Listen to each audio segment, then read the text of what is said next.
Welcome to editorials ज्ञान। अब की बार मैट्रिक पार का ये पार्ट 4 है। पिछले वीडियो में हमने क्वेश्चन आंसर को किया था, यानी कि जो प्रीवियस ईयर क्वेश्चन था आपका, जो बेसिक हम पढ़े थे उसके आधार पे जो क्वेश्चन था उसको सोल्व किए थे। अब उससे आगे हम लोग बढ़ते हैं। अब 45 डिग्री का त्रिकोणमितीय अनुपात देखते हैं, फिर 30 देखेंगे, फिर 60 देखेंगे, फिर उसका एक पूरे कॉन्सेप्ट को समझ लेंगे। उसके बाद फिर इस आधार पे इस पे जो क्वेश्चन पूछा हुआ है एग्जाम में उसको, और जो बुक में इंपॉर्टेंट क्वेश्चन है 2021 के लिए, उस सब मिक्स करके हम लोग पढ़ेंगे। और ये खत्म होने के बाद ऑब्जेक्टिव क्वेश्चन अप्रोक्स 100, 150, 200 के करीब में केवल त्रिकोणमिति का हम लोग क्वेश्चन ऑब्जेक्टिव क्वेश्चन करेंगे। तो चलिए स्टार्ट करते हैं हम। 45 डिग्री का त्रिकोणमितीय अनुपात, ये हो सके तो आपके एग्जाम में 2 नंबर या 4 नंबर के सवाल में आएगा। अलग अलग बोर्ड में अलग अलग तरीका से पूछा जाता है। कह रहा है कि 45 डिग्री का त्रिकोणमितीय अनुपात आपके एग्जाम बोर्ड एग्जाम में लिखा रहेगा, मे भी सवाल आया तो लिखा रहेगा 45 डिग्री का त्रिकोणमितीय अनुपात ज्ञात कीजिए। तो 45 डिग्री का त्रिकोणमितीय अनुपात ज्ञात करने के लिए देखिए, हम वीडियो ज़्यादा लंबा ना हो इसलिए ये सब लिख लिए मैं। सबसे पहले आपको करना क्या होगा कि एक समकोण त्रिभुज मानना होगा। समकोण में भी समद्विबाहु समकोण मानना होगा। काहे? क्योंकि 45 लेना है, तो 45 लेने के लिए समकोण ट्रिगोनोमेट्री का अधिकांश क्वेश्चन तो हम समकोण त्रिभुज पे ही हल करते हैं। तो समकोण में भी समद्विबाहु समकोण इसलिए लेना होगा कि 45 होगा, तो एक कोण तो पहले से ही आपका 90 फिक्स हो गया हुआ है। अब हमें एक कोण मेरा 45 होना चाहिए, ये या ये कोण, एक कोई भी एक कोण 45 होना चाहिए, तभी तो 45 का त्रिकोणमितीय अनुपात निकलेगा। यानी कहने का सेंस ये हुआ कि ट्रिगो का जो हम क्वेश्चन सोल्व करते हैं उस जिसमें से एक कोण तो पहले से ही जो होता है 90 होता ही है, और 45 का हम निकाल रहे थे, एक कोण 45 होना चाहिए। तो दोनों को जब जोड़ेंगे तो फिर बच रहा है तो 45 ही बचेगा। यानी कि कहने का सेंस ये हुआ। और एक चीज़ आप जानते होंगे कि त्रिभुज के तीनों कोणों का योग 180 डिग्री होता है, जिसमें से अकेला ये 90 डिग्री है। इसका अर्थ ये 45 होगा, तो मे भी ये भी 45 ही होगा। तब 45 45 90, ये 90 एक 80 हो गया। इस आधार पे ये एक अलग बात था। चलिए तब हम इसको प्रूफ कैसे करेंगे सो समझिए, बहुत ही हल्का है। सबसे पहले तो लिखे है माना कि, और उस आधार पे जैसे जैसे ट्रायंगल में हम लोग करेंगे प्रक्रिया, सेम वही लॉजिक यहाँ पे लिखते चलेंगे। तो आप समझिएगा कि अच्छे से। तो माना कि ABCD एक समद्विबाहु समकोण त्रिभुज है। सबसे पहले हम मान लेंगे कि माना कि ABCD एक समद्विबाहु समकोण त्रिभुज है। ये काहे मान रहे हैं समद्विबाहु समकोण? ये हम बता दिए कि एक कोण 90 है, एक कोण तो 90 फिक्स ही है, बट एक 45 लाने के लिए मान रहे हैं समद्विबाहु। समद्विबाहु मानने का सेंस ये हुआ कि दो भुजा बराबर हो जाएगा, तो इसका अर्थ समूह कोण भी क्या होगा? बराबर ही होगा। चलिए सब बात आगे लिखा ही हुआ, लिखेंगे डिटेल्स में, तभी तो नंबर मिलेगा 2 या 4। जिस 2 रहेगा तो 2 मिलेगा, 4 रहेगा तो फुल 4 मिलेगा ही मिलेगा। तो माना कि ABCD एक समद्विबाहु समकोण त्रिभुज है जिसका कोण भी समकोण है। पहले तो इस फिगर के अकॉर्डिंग ही चल रहा है। माना कि ABC एक समद्विबाहु समकोण त्रिभुज है जिसका कोण B समकोण है। कोण B समकोण कहने का अर्थ अर्थात कोण B इक्वल टू 90 डिग्री, तथा जब समद्विबाहु होगा तो ये भुजा और ये भुजा आपस में बराबर होगा। समद्विबाहु का दो भुजा आपस में बराबर होता है, तो समद्विबाहु है तो समद्विबाहु त्रिभुज में समद्विबाहु में भी समकोण है, तो AB इक्वल टू AC होगा। यानी ये भुजा और ये भुजा आपस में बराबर होगा। मे भी यहाँ तक आपको समझ आ गया होगा, यहाँ तक कोई दिक्कत नहीं होगा। तो जब भुजा बराबर होगा तो कोण भी दोनों बराबर होगा। काहे? क्योंकि समद्विबाहु त्रिभुज का एक कॉन्सेप्ट है कि समद्विबाहु त्रिभुज की बराबर भुजाओं के समूह कोण बराबर होते हैं। तो जब भुजा बराबर है तो समद्विबाहु त्रिभुज का जो समूह कोण होगा ये भी आपस में बराबर ही होंगे। ठीक, यहाँ तक समझ आ गया। हम यानी कि जो फिगर बनाए उस फिगर के अकॉर्डिंग लिखिए। अब प्रूफ हमें करना है, तो प्रूफ दो देखिए कैसे कैसे करेंगे, समझ लीजिए थोड़ा। पहले तो एक एंगल हम निकाल देंगे कि हाँ भाई ये C, और यानी कि इसको हमको दिखाना होगा पहले कि ये एंगल 45 होगा किसी भी आधार पे। यानी कि हम आगे करेंगे तो आपको और ज़्यादा डिटेल्स समझ आएगा जब हम आगे बढ़ेंगे। तो यानी कहने का सेंस ये हुआ कि शो करना होगा किसी प्रकार इस प्रूफ में ही कि ये एंगल मेरा 45 हो रहा है, ये एंगल 45 हो रहा है। एक तो ये दिखाना होगा, उसके बाद इसका लंबाई और इसका लंबाई निकालना होगा। अब कैसे निकलेगा ये चलते आगे तो पता चलेगा। तो यहाँ से अब लिखेंगे, चूंकि या यहाँ पे एक चीज़ और लिख सकते हैं, हम लोग जानते हैं कि, या ना लिखे भी तो भी चलेगा और लिख दे तो ज़्यादा बेटर है। हम लोग चूँकि हम लोग जानते, यहाँ पे आप लोग लिख लीजिएगा, एक लाइन छूट गया, ज़्यादा बेटर रहेगा अच्छे से। चूंकि हम लोग जानते हैं कि त्रिभुज यहाँ पे चूंकि हम लोग जानते हैं कि त्रिभुज के तीनों कोणों का योग 180 डिग्री होता है, इतना तो हम लोग जानते ही हैं, बचपन से पढ़ते आ रहे हैं त्रिभुज के तीनों कोणों का योग 180 डिग्री होता है। अब चल रहे हैं त्रिभुज जो माने हैं उसमें, त्रिभुज ए बी सी में, त्रिभुज एबीसी में अब क्या करने क्या वाले हैं, अब जस्ट ये लिखे हैं कि त्रिभुज के तीनों कोणों का योग 180 होता है, इसी के आधार पे अब सोल्व करेंगे। क्योंकि एक चीज हम यहाँ भी गौर किए होइएगा कि कोण ए और कोण सी बराबर है, यानी ये कोण और ये कोण बराबर है। जब ये भुजा और ये भुजा बराबर है तो इसका सम्मुख कोण भी क्या होगा, बराबर ही होगा। इसी आधार पर हम आगे सोल्व करेंगे कि ए और सी दोनों बराबर है। त्रिभुज एबीसी में त्रिभुज के तीनों कोणों का योग 80 होता है, यानी कोण ए प्लस कोण बी प्लस कोण सी इक्वल टू 180 डिग्री होगा। त्रिभुज के तीनों कोणों का योग 180 होता है। अब देखिए ए और सी मेरा क्या है, बराबर है, और बी का वैल्यू 90 है, क्योंकि बी समकोण है तो बी इक्वल टू 90 डिग्री। ये सब छोटी छोटी बातें आपको माइंड में रखना होगा। चलिए अब जैसे ए लिखे या सी दोनों आपस में बराबर है, तो आप ए का वैल्यू निकालिए या सी का वैल्यू निकालिए, दोनों कोई फर्क नहीं पड़ता। तो हम ए को ए रहने देते हैं, तो कोण ए हुआ और कोण बी का वैल्यू आपका 90 हुआ, प्लस और कोण सी के जगह पे हम ए लिख देते हैं। आप ए के जगह पे सी लिखिए या सी के जगह पे ए लिखिए, दोनों को एक जैसा करना होगा, तभी तो किसी का एक का वैल्यू निकलेगा। तो यहाँ पे हम ए कर लेते हैं इक्वल टू 180 डिग्री। देखिए ए कोण ए या कोण ए आपका 2a हो जाएगा बराबर, इधर प्लस 90 है, उधर जाएगा तो माइनस 90, यानी 180 डिग्री और माइनस 90 डिग्री। चलिए हम यहाँ पे अब सॉल्व करते हैं।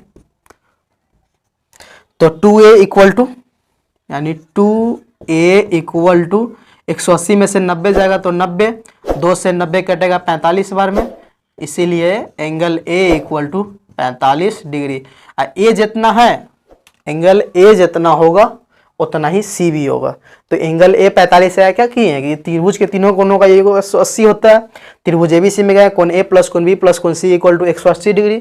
ए का वैल्यू ए और सी बराबर था तो दोनों को एक जैसा कर दिए, कोण बी का वैल्यू 90 है तो 90 चिपका दिए, बस इसको सोल्व करके ए का वैल्यू निकाल लिए।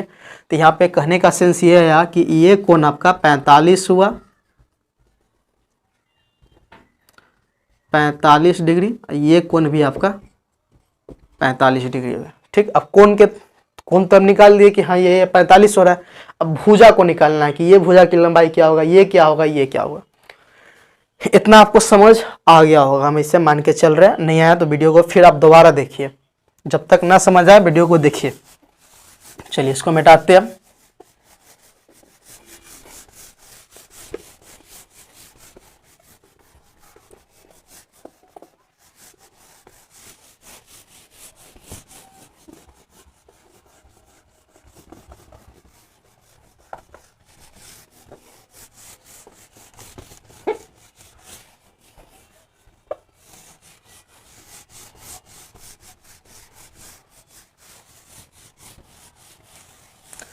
चलिए अब पुनः मानते हम लोग, पुनः माना कि, अब काहे मान रहे हैं सो ध्यान दीजिएगा। पुनः माना कि अब हम इस भुजा की लंबाई को कुछ मान लेते हैं।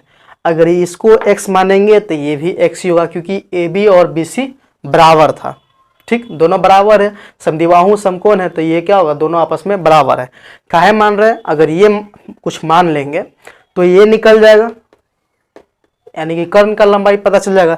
और जब ये पता ये पता ये पता तो 45 काहे नहीं निकलेगा। इस एंगल से निकालिए या इस एंगल से निकालिए, कोई फर्क नहीं पड़ता। चलिए तो पुनः माना कि AB इक्वल टू, AB क्या है, AB किसके बराबर है, AB BC के बराबर है। तो पुनः माना कि AB equal to BC equal to X, आप कुछ भी मान सकते हैं, X Y Z K M U P जो भी लेने की इच्छा ले सकते हैं। AB इक्वल टू इतना मान लिया।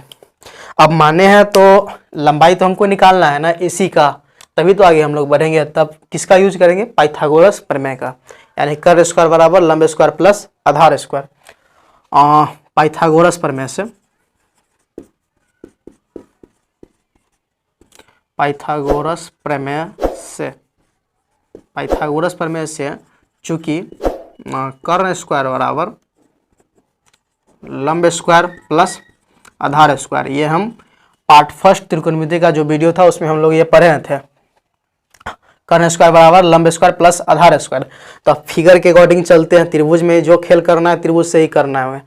तो हमें निकालना क्या है, AC, कर्ण मेरा AC है, तो AC इक्वल टू, अगर ये स्क्वायर है तो अगर इधर से स्क्वायर हटाएंगे तो इधर क्या चढ़ता है, रूट। चूंकि पाइथागोरस प्रमेय से कर्ण बराबर क्या होता है, रूट अंडर लंब स्क्वायर प्लस आधार स्क्वायर। तो फिगर में AC क्या है, कर्ण है, तो AC equal to root under लंब स्क्वायर। तो लंब के जगह पे आप किसी भी एंगल से चलिए, या 45C से चलिए या इससे चलिए, कोई फर्क पड़ने वाला है ही नहीं, क्योंकि AB और AC दोनों बराबर हैं। ठीक, तो आप में भी अगर AC लिखे हैं तो आप ऐसे लिख दीजिए AB square plus BC square, इस एंगल से हो गया AB स्क्वायर यानी लंब स्क्वायर प्लस ये आधार स्क्वायर। आप इसे भी कीजिए, कोई फर्क पड़ने वाला है नहीं। तो AB square plus BC square, AB का वैल्यू भी x है, BC का वैल्यू भी x है, तो यानी x square plus x square यानी root under 2x square. x square को जोड़ेंगे तो 2x स्क्वायर होगा। 2 का वर्गमूल, 2 किसी का वर्गमूल है नहीं, x स्क्वायर है तो रूट में 2 ठो है x, तो एक बाहर निकल जाएगा, यानी x रूट 2x हो जाएगा। इस टाइप से रूट अंडर 2 फिर x, यानी इसीलिए AC का जो वैल्यू आया रूट अंडर 2x आ गया। रूट 2 अपने रूट में ही है, लेकिन x स्क्वायर था तो x बाहर निकल गया। अब देखिए कहने का अर्थ, इसको हम माने थे x, इसको माने थे x, ये निकल कर आ गया रूट 2x। अब जिसका वैल्यू यहाँ से साइन 45 निकालिए, कॉस 45 निकालिए, टेन 45 निकालिए, किसी का वैल्यू निकालिए, अब इजी वे में निकल जाएगा। नीचे व्हाट्सएप ग्रुप का लिंक होगा, उस ग्रुप से ज्वाइन हो जाइए, वहाँ पे आपको रेगुलर अपडेट दिया जाता है, जो भी PDF मटेरियल होता है वहाँ पे दिया जाता है। अब हम लोग आगे निकालते हैं, चलिए। अब पहले तो साइन से स्टार्ट करते हैं, साइन 45 का वैल्यू निकालते हैं। साइन 45 निकालते हैं, उसके बाद आगे हम लोग कॉस 45, टेन 45, कॉसेक 45, सेक 45 और फिर कॉट 45। ठीक, अब इसे लिखकर आप सबका वैल्यू हम निकालते हैं, ठीक नहीं, क्योंकि एग्जाम के थ्रू हम लोग पढ़ रहे हैं, एग्जाम के लिए पढ़ रहे हैं, तो बारी बारी से सबका वैल्यू आपको निकाल के दिखाना ही होगा। देखिए एक चीज पढ़े होइएगा, बेसिक में ही पढ़े, साइन थीटा बराबर क्या होता है, लंब बटा कर्ण।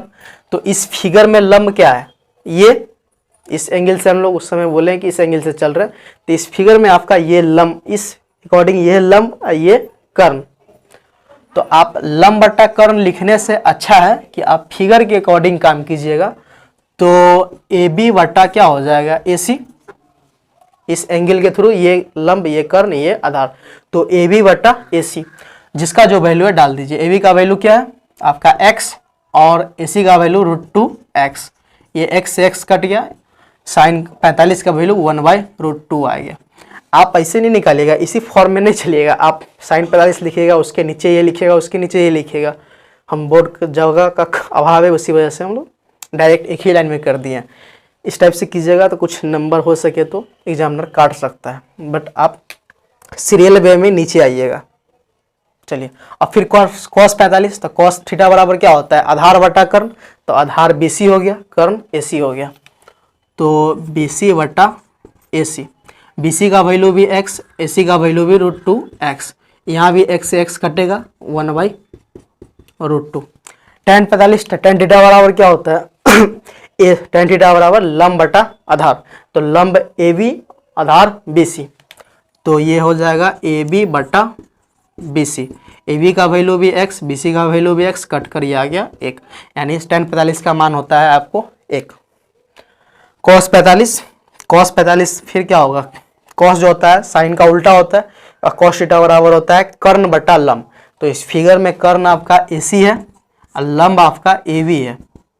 अब AC का वैल्यू रूट 2x है और AB का वैल्यू x है, x से x कटेगा, ये आपका रूट 2 आ गया। कॉस 45 का मान होता है रूट 2। फिर उसी प्रकार सेक 45 लिखेंगे, सेक 45, सेक जो होता है कॉस का उल्टा होता है, तो कॉस 45 का 1/√2 है, तो सेक 45 का वैल्यू क्या होगा, सीधे रूट 2 होगा, निकाल कर दिखा देते हैं। और सेक थीटा बराबर होता है कर्ण बटा आधार, तो इस फिगर में कर्ण आपका AC है और आधार आपका BC है। AC का वैल्यू हो गया √2x और BC का वैल्यू हो गया x। ये x से x कट जाएगा, ये आ गया आपका √2। cot 45, cot जो होता है tan का उल्टा होता है, ठीक। तो tan cot थीटा बराबर होता है आपका आधार बटा लंब। तो फिगर में आधार BC है, cot 45, तो आधार BC और लंब आपका AB है। BC का वैल्यू भी x, AB का वैल्यू भी x, कट कर आपका ये 1 आ गया। ये आपको समझ आ गया होगा। आप चाहे तो लास्ट में अगर 4 नंबर का हो, अगर 2 नंबर का हो तो इतने पे छोड़ दीजिएगा, ज़्यादा दिमाग नहीं लगाइएगा। 4 नंबर का हो तो लास्ट में इतना लिख दीजिएगा, अतः sin 45 बराबर इतना, cos 45 बराबर इतना, tan इतना, फलाना ढिमका जो है लिख दीजिएगा। ये हो गया sin 45 डिग्री का हो गया। अब अगला जो पार्ट आएगा उसमें हम 30 और 60 को कवर करेंगे। उसके बाद जो चार्ट होता है उस चार्ट के थ्रू हम सब समझेंगे। उसके बाद आगे जो फिर देखिए क्या आता है वीडियो। धन्यवाद।